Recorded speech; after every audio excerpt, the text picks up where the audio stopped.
Salve, salve, bilionários!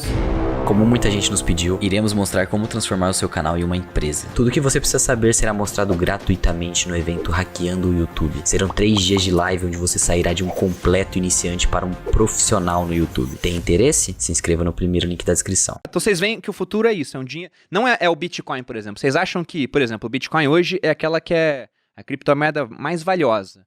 Mas se a gente fosse parar pra dar um salto no tempo, assim, o que vocês enxergam no futuro? Eu sou maximalista pra caralho em relação ao Bitcoin com cripto. Eu acho que ele pode ser uma grande reserva de valor. Eu sim, também cara. enxergo assim. Mas você enxerga ele sendo... Por exemplo, se me perguntar, Bruno, como é que você imagina o futuro daqui a 5 anos? Eu não vejo o Bitcoin sendo usado como meio de troca.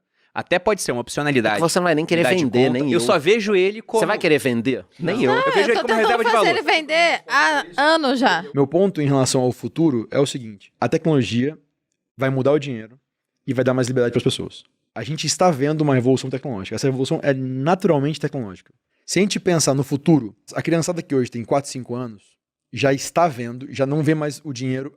Antes a criançada via papel, né? Não é nem mais o papel, era o plástico já, agora nem mais o nem plástico. plástico. E a criançada joga Fortnite, né? Um jogo que, porra, tá... Elas veem as moedinhas lá, né? Você já tem a moedinha do jogo, você já consegue, nos Estados Unidos, por exemplo, pedir Pizza Hut dentro do jogo e receber em casa. Você tem a lojinha da Pizza Hut, você consegue fazer isso, tá? E pagando com moedinhas do jogo, não pagando com dólares. Você consegue comprar roupa do jogo, ou armas no jogo, etc., ou coisas no jogo, acessórios, etc., pagando com moedas do jogo, e você consegue fazer isso comprando de qualquer lugar. A última fronteira que existe no mundo ainda é a fronteira monetária. Você voa para qualquer lugar hoje, rapidamente, em questão de algumas horas você está em qualquer país do mundo, em questão de algumas horas você fala qualquer idioma. Se você fala inglês, você fala basicamente com o mundo inteiro, provavelmente. Os aplicativos do celular facilitam isso, então você tá na Rússia, não fala. Você Google, a gente fez isso na Copa do Mundo. Você joga o Google ali, você já consegue entender o que tá escrito e fala, e se comunicar, etc. E pode escrever, e daqui a pouco você vai conseguir botar um fone de ouvido em alguém e a pessoa vai ouvir e tradução simultânea. Aquela escola que o Elon Musk criou pros filhos, ele nem ensina idiomas contando com esse advento futuro de uma tradução simultânea. Por que diabo quem nasceu conhecendo isso vai aceitar a moeda do governante XYZ, do governo XYZ, de que ele não confia, de que ele não tem proximidade, se o que ele consome ele consegue pagar com Primocoin, ele acredita mais no Primocoin, em vocês, no grupo Primo. Já vai ser muito mais natural, né? É muito mais natural. No final, é muito mais evidente, é muito mais fácil, ela estimula o consumo de um item XYZ, faz uma campanha.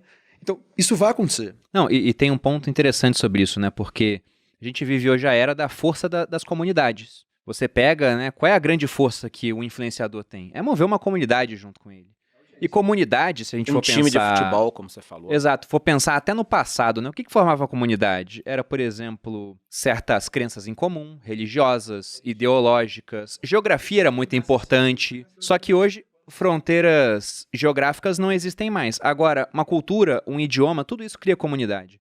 E tem, né, dentro da comunidade, também a questão da moeda. Comunidades usam moedas similares, né? Você fala de dólar, você pensa nos Estados Unidos. Fala de real, você pensa na gente. Peso em vários países com uma língua espanhola. Então imagina, nada é mais forte na criação de comunidade do que ter sua própria moeda. Isso pode vir a acontecer.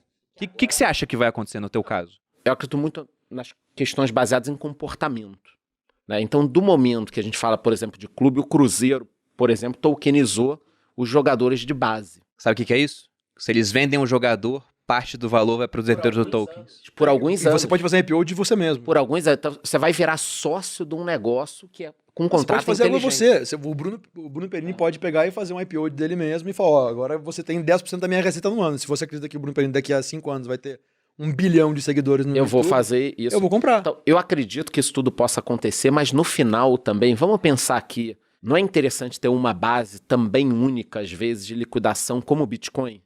Para você ir e voltar, para você ter uma reserva. Eu acredito no poder libertador de tudo, mas eu não acredito, por exemplo, no fim total do dinheiro do Estado, ou no fim total do valor do ouro, no fim total do valor do dólar. Eu acho que são fases de transições, tem coisas que vão acontecer. Por exemplo, então a bolsa vai acabar, a gente vai poder ter, serão as exchanges que vão fazer esses atomic swaps. Então, a moeda do Bruno, a minha, a do Rudá e a do Paris Saint-Germain.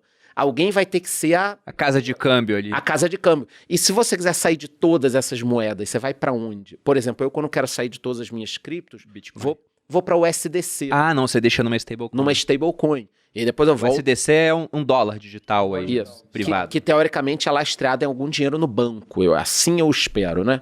Mas tem auditoria, né? Tem auditoria, como pode ter nas minhas ações. A gente pensa assim, quem é o maior prejudicado? Estados Unidos, talvez, porque o dólar Eu é a penso grande nisso. moeda. Eu tava pensando agora, enquanto ele tava falando, falou pacas aqui, ficou falando, eu fiquei quieto porque eu tava pensando, cara, ferrou pros Estados Unidos. Eu falei, cara, fudeu pros Cara, Estados Unidos. mas- Aí eu mesmo mas tempo... ferrou na China, Então, cara. mas sabe o que eu pensei depois? Cerveja chinesa. Onde é que estão as grandes big techs? Estão lá. Nos Estados Unidos. Então, será que os Estados Unidos vai ser aquele país que vai perder o dólar Ou vai usar as Não, big techs no como fim, braço. e ao vai mesmo tempo, assumir tipo pra assim, ele. olha galera, ninguém mais vai usar o dólar. O que que vai usar? A moeda do Facebook, Que da nem eu Amazon, controlo. do Instagram, porra, tudo do Vale do Silício. Então, não dá pra gente prever. O que eu continuo falando é o seguinte, é uma insanidade não ter criptomoedas. É isso que eu... Olha, pensando no horizonte de 10 anos, você falou? 10 anos.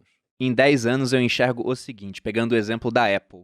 A Apple tem tanto caixa que ela pode construir uma ilha no meio do mar e fazer a Apple City, com a sua própria moeda, por exemplo, e onde você tem um governo privado e para entrar você assinaria um contrato falando, ó, você concorda com tudo que está nesse contrato. Então seria uma relação totalmente nova em termos estatais, porque não haveria coerção, haveria apenas um acordo voluntário. Seria essa cidade privada. E o outro ponto é que eu enxergo o dólar perdendo a hegemonia dele, devido aos abusos que estão sendo feitos com o dólar. Eu também. Porque eles estão criando dólar à torta e à direito, o Rudá muito bem falou aí, que pegando todos os dólares lá desde 1913, quando criaram o Federal Reserve, que é esse banco central que foi feito para, se todo mundo fosse no banco para pegar o dinheiro ao mesmo tempo, ele ia lá e criava mais dinheiro para o banco não quebrar. Ele era um grande cartelizador do sistema. Como estão abusando disso, as pessoas estão desconfiando do dólar e tendem a migrar para moedas privadas. Muito para o Bitcoin, mas ele é só o abre-alas de um processo de descentralização gigantesco que vai vir, com qualquer um sendo capaz de lançar sua própria moeda. E se esse cara for confiável, as pessoas vão querer um pouco daquela moeda. E com essa adoção, o que vai acontecer? O pessoal vai começar a usar mais o dinheiro privado do que o dinheiro estatal, que vai continuar existindo. Só que, como o dinheiro estatal ele vai continuar existindo, mas as pessoas usam menos transações de dinheiro estatal é menos recolhimento de imposto. Então o Estado vai ter menos arrecadação. Só que o Estado é horrível em cortar gastos. Eles vão continuar gastando mais do que arrecadam, eles vão se endividar cada vez mais, como já estão se endividando nesse momento. Uma hora a dívida vai estar tão alta que vão ter dificuldade de se endividar mais. Podem até aumentar os impostos, mas quanto mais eles aumentam os impostos, como está mais fácil adotar moedas privadas, mais eles mandam a população para fora das moedas estatais e para dentro das moedas privadas. Você cria um ciclo vicioso. Exatamente. E aí, o que eles vão fazer? Bom, temos muitos gastos, tem que pagar os gastos, cria mais dinheiro. E além do imposto alto, ainda tem inflação alta. Aí o cara da classe média é assaltado com o imposto de um lado e é comido pela inflação do outro. Também foge daquilo para criptomoedas. Eventualmente, algumas criptomoedas elas vão subir muito por conta desse movimento das pessoas saindo ao mesmo tempo do dinheiro fiduciário para o dinheiro privado. Então, vai continuar existindo em paralelo? Vai, mas eu acho terrível o horizonte de longo prazo para um dinheiro estatal desses estados que não têm uma responsabilidade fiscal. Eu acho que a moeda, por exemplo, a CBDC da Suíça, vai ser uma coisa. Agora, o real digital vai ser uma bela de uma porcaria, na minha opinião. E aí, no final das contas, o que vai acontecer é que a gente vai estar meio que estrangulando o Estado gigantesco. O Estado vai acabar virando um negócio meio parecido com esses países extremamente liberais, né? Onde você tem um Estado que coordena algumas atividades básicas, mas não tem dinheiro pra caramba e não vai ter como emitir dívida, um monte de coisa. Você tá sendo muito otimista, porque no final das contas... Não, isso não é otimismo, porque vai gerar o caos A durante um população tempo. em geral nem sabe que o dinheiro dela tá perdendo dinheiro, ela tá Eles perdendo vão valor. saber, porque eles vão ver os preços.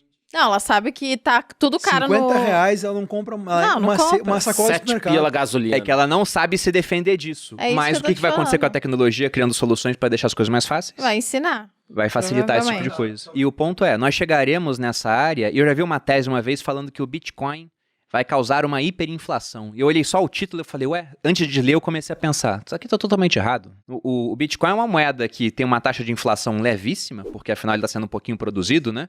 A cada bloco minerado, a cada mais ou menos 10 minutos, você tem uma recompensa de 6 900 bitcoins. bitcoins dia hoje. É, 900. Então, uma taxa de inflação bem baixa e que um dia vai parar. Então, ele vai ser levemente inflacionado, mas uma oferta crescendo bem pouquinho, enquanto a demanda cresce muito mais. Então, o preço ele sobe.